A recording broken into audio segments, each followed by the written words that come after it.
మరణించిన తర్వాత వీరపాపమంతో చెలుగు తీసుకొని తన భక్తులందరినీ వెంబడించుకొని పాదయాత్ర అనగా కాలినడకతో నడుచుకుంటూ హరిహరాపురంలో పోయి స్వాముల వారు నివాసం ఏర్పరచుకొని ఉన్నాడు.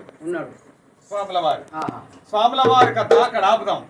మరి కాశీ నగరంలో ఏమి జరుగుతున్నది? పూర్వకాలంలో కాశీ నగరానికి రాజు ఎవరు, ఆయన చరిత్ర ఏంది అనే స్టార్ట్. వినరయ్య ప్రజలార మీరు వినరయ్య ప్రజలార మీరు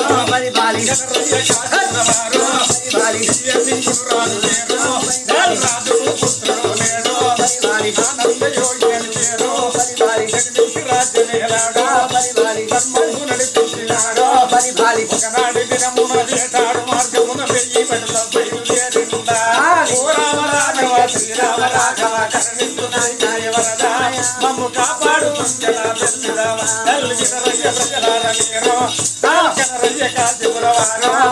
విజయదిగుడు రాలు చేరో ఆనంద యోగి చేరో జన్మించి రాజ్యమేలుడో ధర్మము నడిపించినాడు ఒకనాడు దినమున వేటాడు మార్గమున వెయ్యి పెడత బయలుదేరిందా ఓ రామ రాఘవ శ్రీరామ రాఘవ కరుణించునాయ వరదా మమ్ము కాపాడు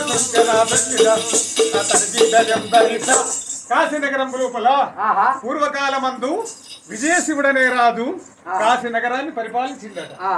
అతనికి సంతాన ఫలము లేదు. ధర్మాత్ముడు, పుణ్యాత్ముడు, సత్యవంతుడు.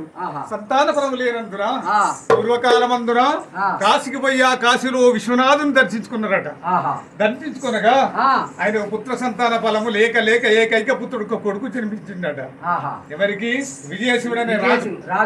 ఆ కొడుకు పేరు ఏం పెట్టుకున్నాడు? ఆనందయోగి అని పేరు పెట్టుకున్నాడు. సాధిండు, పెంచిండు, పెద్ద చేసిండు. అవునా? ఆయన వృద్ధాప్తం వచ్చింది. తండ్రికి కొడుకు రాజ్యాంగ భారం అప్పచెప్పిండు. ఎవరు? తండ్రి. ఆయన వారసత్వం రాజ్య మేలుకో ప్రజలు కన్న బిడ్డల వల్ల కాపాడు అని అక్షంతలేసి దిగి విశ్రాంతి తీసుకున్నాడు. మరి ఆనందయోగనే రాజు స్థిరమందు వజ్రాల కిరీటం, పేరిండ రాజభూషణములు, హరిపాదముల కట్టెపాతోకలు, చేతుల చంద్రాయుధం, జబ్బకు బాణం ధరించుకొని తన భటులను తీసుకొని రాదన్నవాడు వింటావంటా కూర్చుంటే కుదరదు. మాయ మృగంపులు, అడవి మృగంపులు ప్రజల వీధికి వచ్చి ప్రజలు బాధించిన పాడి పంటలను ఖరాబు చేసినా గాని మృగవేట సవరణ చేయాలి అడవికి పోయి. అందుకని ఆనందయోగానే రాజు 1000 మంది భటులను తీసుకొని అడవికి మృగవేట సవరణ బయలుదేరి. మృగవేట సవరణం అంటే ఏం తెలుసా? నిద్రించిన మృగాన్ని సంపుడు కాదు, ఉరికే మృగాన్ని కొట్టినప్పుడే రాజుకు రాజవంశానికి ప్రత్యేకత అంటారు.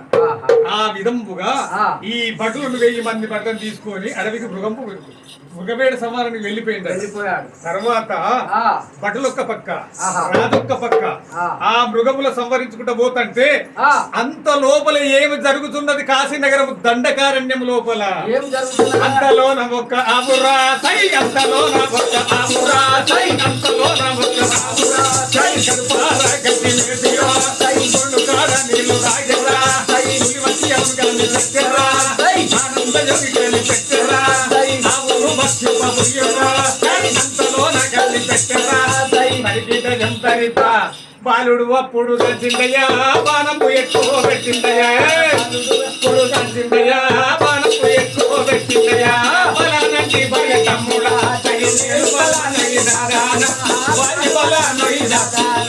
చూడుము దెబ్బ చూడి రప్పే తండానో తండా, చూడుము దెబ్బ చూడి రప్పే తండానో ఆవు కుదలికి అంబారో తండానో దరికిట జంతరిత గడ్రుమంటయో పులిరా గంతులు పరిగిసి వెళ్ళరా, బలనంటి భయ తమ్ముడా చై మేలు బల నైదానా, బల నైదానా పరిగిట జంతరిత.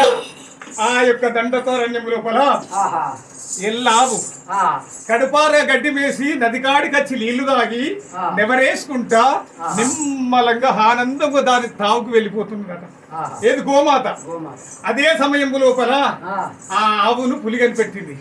అబ్బా, ఈ రోజు నేను లేచిన గడియ మంచిది, నాకు వెళ్ళలేని భక్ష్య భోజనం అని ఆ గోవును తినటానికి పులి గంత